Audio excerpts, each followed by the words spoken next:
तो अमृत रूप भगवान की कृपा तो शरणागत में प्राप्त हो रही है।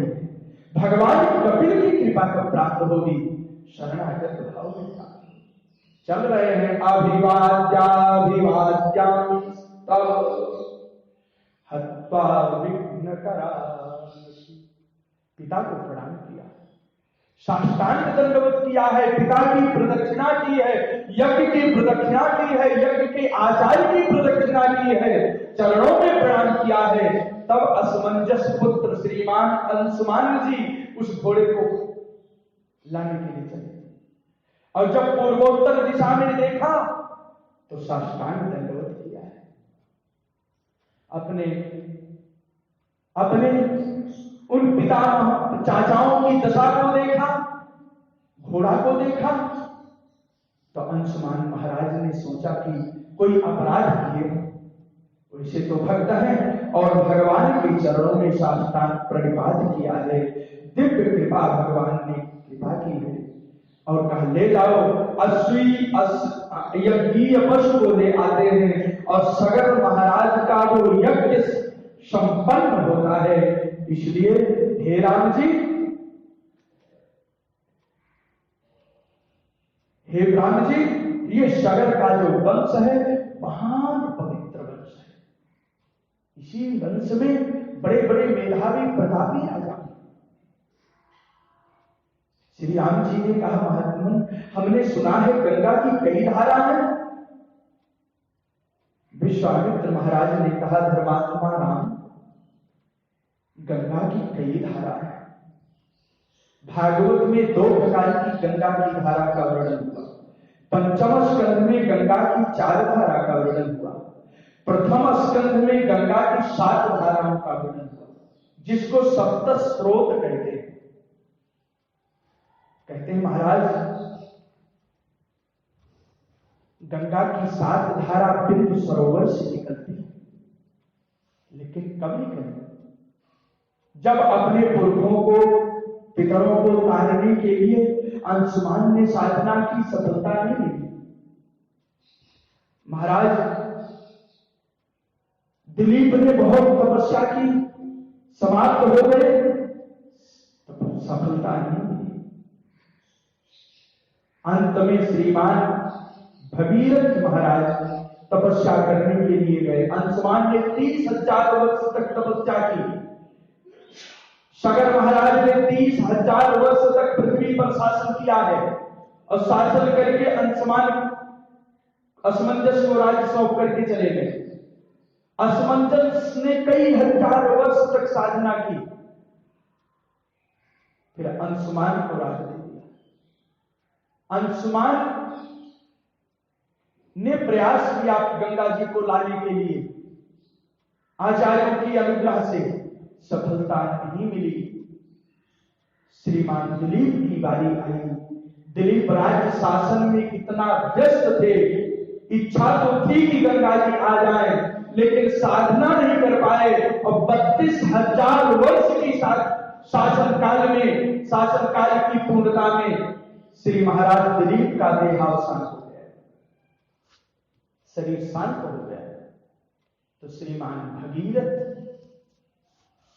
जाकर के 30,000 वर्ष की दिव्य तपस्या में, साधना में परमपिता परमात्मा की कृपा से भगवती जाह्नवी गंगा की कृपा प्राप्त कर लिया। हे महाराज, मैं चलने को तैयार हूं, लेकिन मुझको धारण कौन करेगा? शंकर भगवान की आराधना 1 वर्ष तक हुई। शंकर भगवान ने उन गंगा जी को अपने सिर में धारण किया, जटाओं में धारण किया, और जटा के मध्य में विराजमान गंगा की अचल धारा के मध्य से एक बूंद भगवान ने निकाला, और वो एक बूंद बिंदु सरोवर में जाकर के गिरा। और बिंदु सरोवर में जब गिरा तो बिंदु सरोवर से जब गंगा जी निकल रही है तो 7 धाराओं में विभक्त हो रही हैं। वो 7 धारा, पहली धारा आह्लादिनी, दूसरी धारा पावनी, तीसरी धारा नलिनी। ये 3 धारा गंगा की पूर्व दिशा में प्रवाहित हो गई। भारतवर्ष की पूर्व दिशा में 3 धाराएं, आह्लादनी, पावनी और नलिनी, और सुचक्षु, सीता और सिंधु, ये 3 धाराएं भारतवर्ष के पश्चिम भूभाग को प्लावित करती समुद्र में जाकर के मिल रही। 3 6 धारा हो गई। अंतिम जो धारा है उसको कौन धारा बोलते हैं? उसको भागीरथी धारा बोलते हैं। वो धारा महाराज भगीरथ के रथ के पीछे पीछे पीछे विशाल पर्वत की कंदराओं से निकलती हुई, विशाल पर्वतों का भेदन करती हुई, विदीर्ण करती हुई, इस भारतवर्ष की विशाल भूभाग को प्लावित करती हुई गंगा जी यमुना में आकर के प्रयाग में प्राप्त होती है। यहां की धारा काशी मणिकर्णिका घाट होती हुई और सीधे बक्सर के रास्ते, बिहार के रास्ते से गंगा सागर में समा जाती है। ये गंगा महारानी की 7 धारा है। रघुनंदन राम, ये वही गंगा है। इनकी बड़ी कृपा है भारतवर्ष पर। गंगा के तट पर विश्राम किया है। विशाला नाम की नगरी का इतिहास भगवान राम ने सुनाया है, और वो सुनाया है महाराज, और कहा है, हे महाराज, ये विशाला नाम की नगरी, विशाल महाराज ने विशाला नाम की नगरी की स्थापना की, और भगवान ने समुद्र मंथन की कथा बताई है। हालाहल नामक विष निकला, सराय निकली, मोहिनी निकले, भगवान प्रकट हुए। समुद्र मंथन की दिव्य कथा का आश्रय प्राप्त करती हुई यह कथा महारानी तिथि के चरणों का आश्रय ले रही है। संक्षिप्त में, भगवती महारानी तिथि 1000 वर्ष तक इंद्र को मारने के लिए व्रत को धारण किया। कश्यप भगवान की कृपा से, भगवान कश्यप की कृपा से, भगवान कश्यप के उस तेज को धारण करती हुई महारानी तिथि ने 1000 वर्ष तक तपस्या का व्रत लिया। कश्यप ने कहा, देवी, यदि 1000 वर्ष तक आप साधना करेंगी तो आपके गर्भ से उत्पन्न होने वाला पुत्र आपकी अभिलाषा को पूर्ण करेगा। इंद्र महाराज को मालूम चल गया कि मां तो मेरे मारने के लिए पुत्र चाह रही है। बस इंद्र महाराज बालक रूप धारण करके मां की सेवा में संलग्न हो गए। लेकिन मां तो मां होती है, अपने पुत्र को पहचानने के लिए मां के पास एक तीसरी आंख भी होती है। उस आंख का नाम क्या है? उस वात्सल्यमयी मां का जो नेत्र है वो प्रेम का नेत्र है, वात्सल्य का नेत्र है। पुत्र कहीं भी हो, पुत्र के कष्ट का अनुभव मां को हो जाता है। मां पहचान गई, इंद्र तुम देवराज हो, बालक तुम देवराज इंद्र हो। हाँ माता, आप सेवा के लिए, माता आप सेवा करने नहीं देती, इसलिए आपकी सेवा करना है तो बालक बन करके सेवा करने में जो आनंद है वो राजा बन करके मां की सेवा करने में आनंद है। इंद्र महाराज बालक बन करके सेवा कर रहे थे। मात्र 10 वर्ष बाकी रह गया, 990 वर्ष व्यतीत हो गया सेवा करते करते, 10 वर्ष बाकी रह गया। तो मां कह रही है, देवराज इंद्र, यद्यपि मैंने जिस गर्भ को धारण किया है और जिसके लिए मैंने तप का शुभारंभ किया है, ये तप मेरा पूर्ण होने वाला है, मात्र 10 वर्ष अवशिष्ट है। हे इंद्र, आपको मारने के लिए मैं पुत्र चाहती थी, लेकिन तुमने निष्ठा से मेरी सेवा की है। अब जब वो पुत्र उत्पन्न हो जाएगा तो उस पुत्र को मैं शिक्षा से, उपदेश से, मातृ स्नेह से, अपने पोषण लीला से, अनुग्रह से मैं उसको आपका हितैषी बना दूं। गात्र संवाहनश्चैव गात्र संवाहनैश्चैव अस्त्रमापयनैस्तथा शक्रः सर्वेषु कालेषु अदितिं परिचचारः। इतनी बढ़िया श्लोक है। बहुत सेवा किया है और सेवा करते करते करते करते माता जी को नींद आ गई साधना की अवस्था में। तो दोनों पैर ऐसे फैला करके बैठी थी, दोनों पैर का अंगूठा ऐसे जुड़ा हुआ था। माता को आलस्य आई, तंद्रा आई, निद्रा की अवस्था में तंद्रा, आलस्य। और माता ने क्या किया, अपना सिर उसी पैर पर स्थापित कर दिया। तो पैर का और सिर का स्पर्श होने से माता का शरीर अशुद्ध हो गया और इंद्र महाराज छोटा लघु रूप लेकर के मां के गर्भ में प्रविष्ट हो गए। और जब मां के गर्भ में प्रविष्ट हुए तो उस बालक को गर्भस्थ शिशु का 7 खंड कर दिया, 7 खंड कर दिया। और 7 का 7 खंड किया है। 7 सता 49 प्रकार के पुत्र हो गए। माता ने कहा, मालूम हो गया बेटा रो रहे हैं, मारुद मारुद मुझको मत मारो, मत रो। इंद्र कह रहे हैं मत रो मत रो। बालक कह रहे हैं मुझको मत मारो मत मारो। इंद्र कह रहे हैं मत रो मत रो।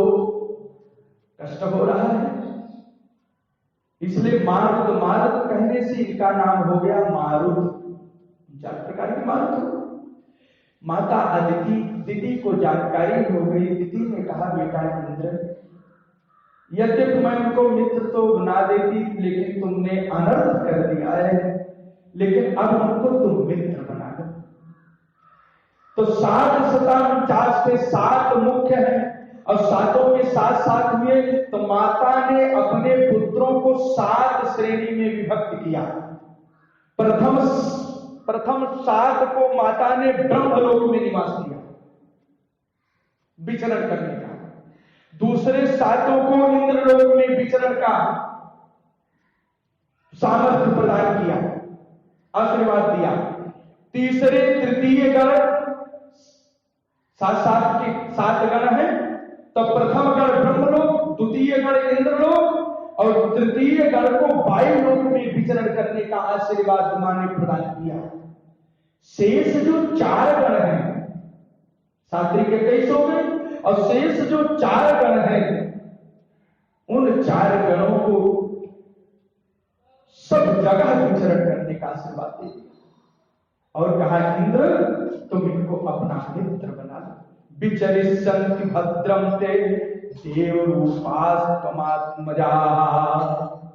इसलिए कुशप्लव नामक तपोवन में भगवती दिति ने तपस्या करके इंद्र के द्वारा गर्भस्थ शिशु को 49 रूपों में प्राप्त कर दिया और एक निर्जन तपोवन दिखाई पड़ा। और उस निर्जन तपोवन, सुनसान तपोवन में जब भगवान पहुंच रहे हैं तो विश्वामित्र से पूछा, बिल्कुल 2 मिनट, कि महाराज ये सुनसान जंगल कैसा है? प्रभात काल में इहाद्यरजनी में काम सुखम स्वप्यामहे वयम स्वप्रभाते नरश्रेष्ठ जनकम द्रष्टुमर्हसि। मिथिला की ओर प्रस्थान कर रहे हैं। बीच में मिथिला के ही पास, मिथिला में ही एक सुनसान कोण दिखाई पड़ा। महाराज ये कैसा है? कौन सा जंगल है? कहा महाराज ये अहल्या का तपोवन है, महर्षि गौतम का तपोवन है। महाराज कहाँ है वो? कहा वो तो अपने लोक में है, धर्मात्मा राम। एक समय की बात है, किसी काल में अहल्या के सौंदर्य कामलोलुप इंद्र महाराज ने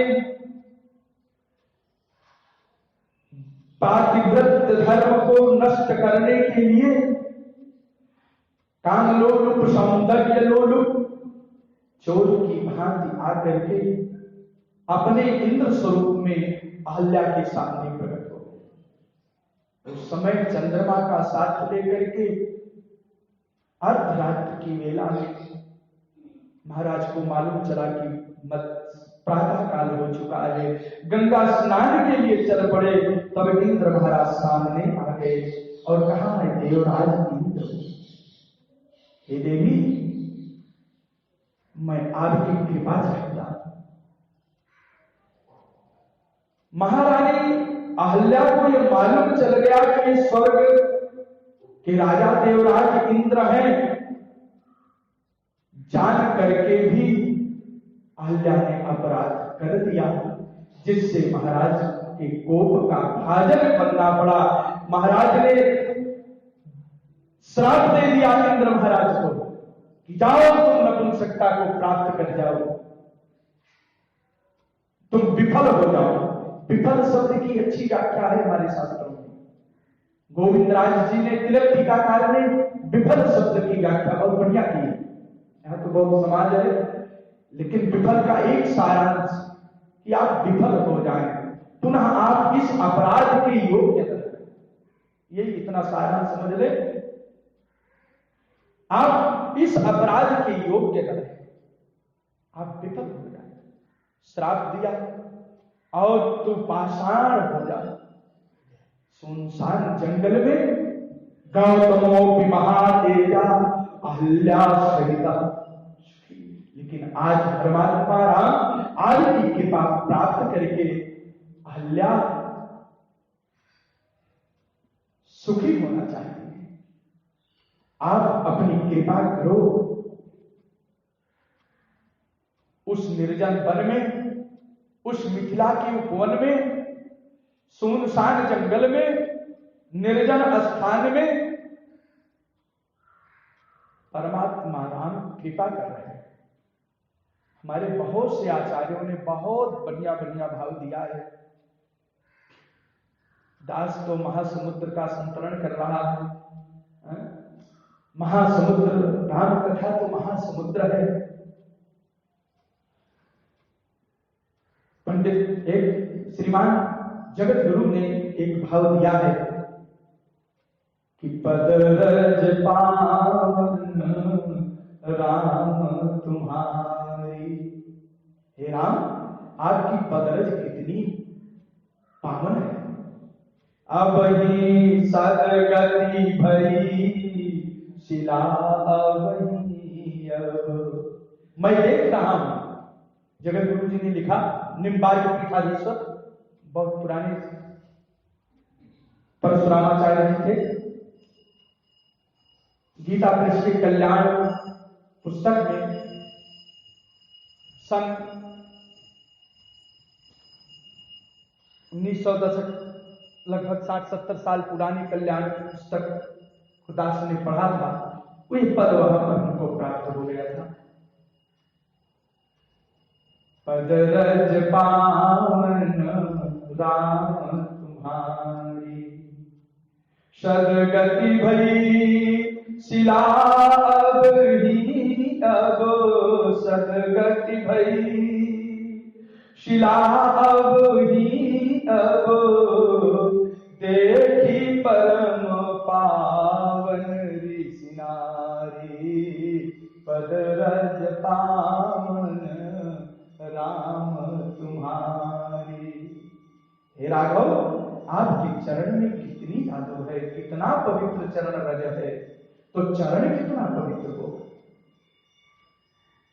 परमात्मा राम ने, धर्मात्मा राम ने अहल्या के ऊपर, ब्राह्मणी के ऊपर कृपा किया है। जीवन में भगवान को 3 देवियां प्राप्त होती हैं। एक तो ताटका मिलती है, ताटका का उद्धार किया है बाणों के द्वारा। एक अहल्या मिलती है, चरण रज प्रदान करके भगवान ने कल्याण किया है। एक महाराज शूर्पणखा मिलती है,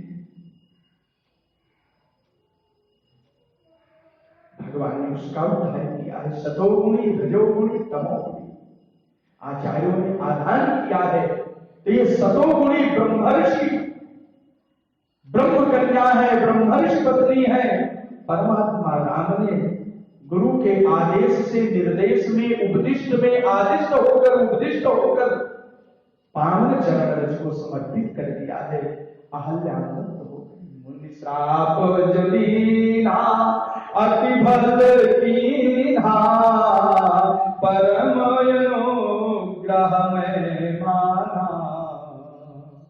ये तो मेरे ऊपर कृपा है, मैं नारी पावन क्या करूं प्रभु, आपने बड़ी कृपा कर दी है। गौतम नारी श्राप बसो, उपल देह धरि धीर, चरण कमल रज चाह, कृपा करो रघुवीर। जब कृपा करो रघुवीर हुआ तो भगवान ने कृपा कर दी, और कृपा करने से गौतमो पिमहातेजा, अहल्या सहिता सुखी। अब तो गई पतिलोक आनंद भरी, वो तो पतिलोक को प्राप्त हो गई। यद्यप महातेजस्वी गौतम जी थे, लेकिन आज अहल्या को सजीवता के रूप में प्राप्त करके, भगवत कृपा से प्राप्त करके, आज गौतम महर्षि अहल्या के साथ अत्यंत आनंद का अनुभव कर रहे हैं। निवास मकरोत देशे विविक्ते सलिलान्विते, अहल्या का उद्धार करके राघव राम ने एकांत में निवास स्थान रखा और वहां आचमन करके विश्राम किया है। और तब तक जनक जी को मालूम चल गया है श्रीमान सतानंद के साथ राम का दर्शन करने के लिए आते हैं, और चकोर बन करके विश्वामित्र जी महाराज राम का दर्शन करते हैं। आज की कथा यहीं पर चकोर बन करके विश्वामित्र के नेत्रों से भाव